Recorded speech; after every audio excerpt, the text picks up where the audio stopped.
Class 10, subject history civics, the Union Legislature. So, we are continuing with this lesson, and we had discussed about it. We had discussed about the composition, qualifications of the Speaker of the Lok Sabha and the presiding officer of the Rajya Sabha.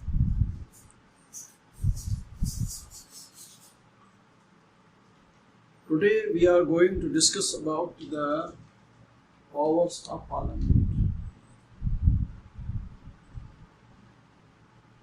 The Parliament of India has vast powers. For example, it has got legislative powers. It has got legislative powers.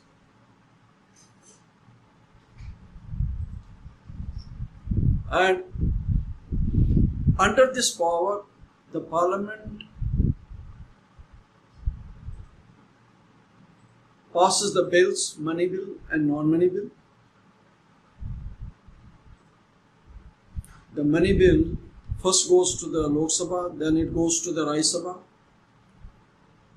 And Rajya Sabha is given 14 days to pass.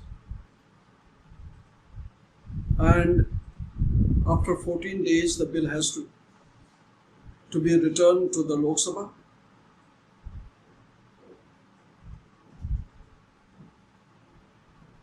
It makes laws on three subjects: on the union list, on the concurrent list, and on the state list. On the state list, it can make laws under abnormal situations. For example, if the state is under president's rule or governor's rule, or if one or more states request the Parliament to make a law which is under the state list, because by passing it in the Parliament, it will be beneficial and good for the whole country.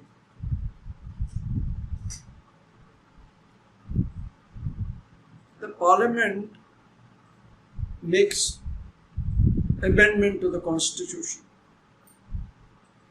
It can pass amendment to the Constitution. If any changes, modifications, the members of Parliament feel, they can make the amendment of the Constitution. So this is what we call as the legislative power of the Parliament. Second, it has got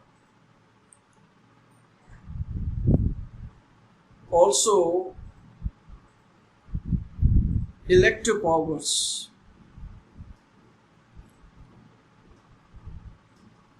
The President of India is elected by the members of Parliament, and President is also elected by the members of the state legislative assemblies.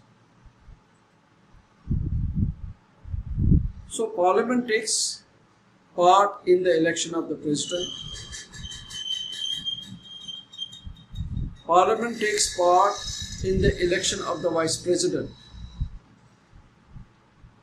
The Vice President of India is elected by the members of Lok Sabha and Rajya Sabha. But the President is elected by the members of Lok Sabha, Rajya Sabha and the members of the state legislative assemblies.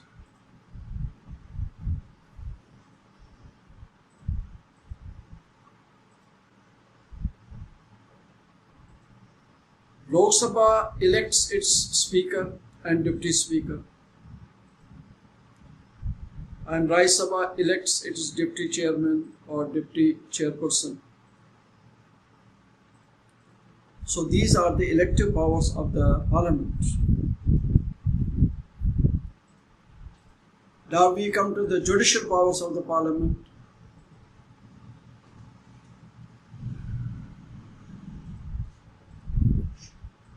If the President is found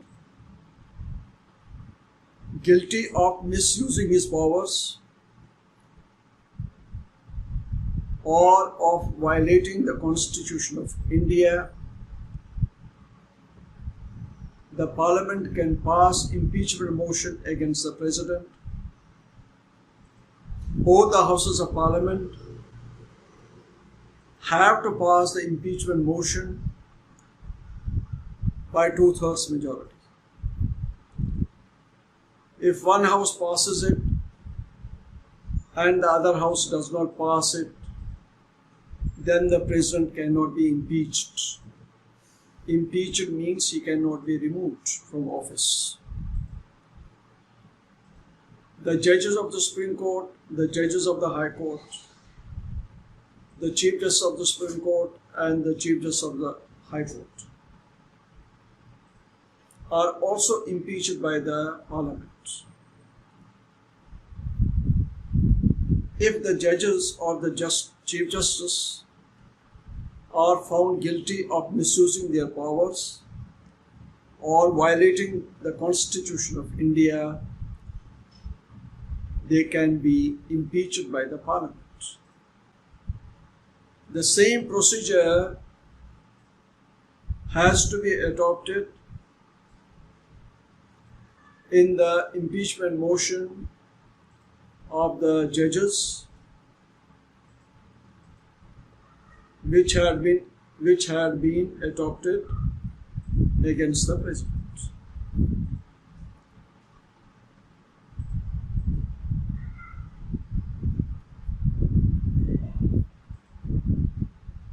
The Parliament can also carry punishment for those who indulge in contempt of the Parliament, dishonoring or showing disrespect to the Parliament.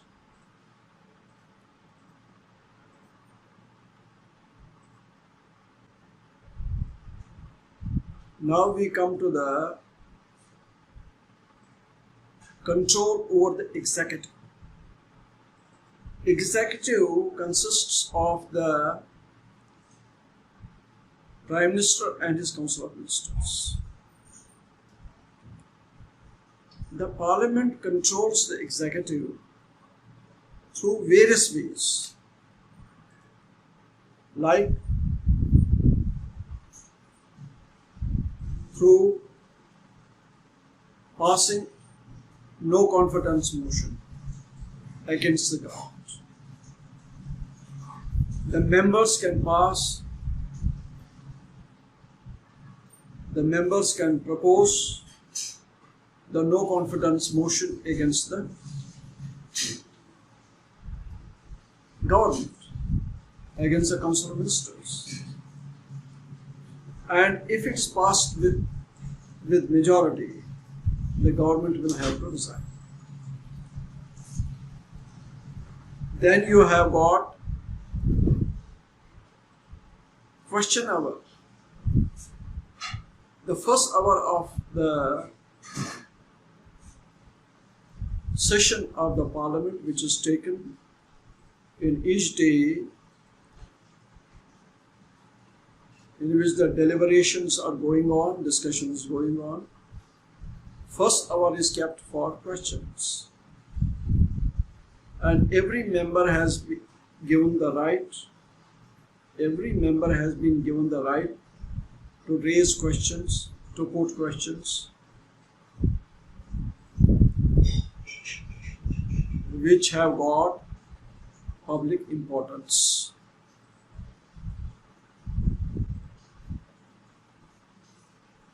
and the ministries and the ministers have to answer the questions which have been raised by the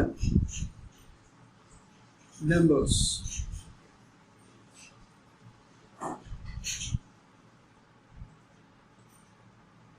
Adjournment motion can be also brought against the government,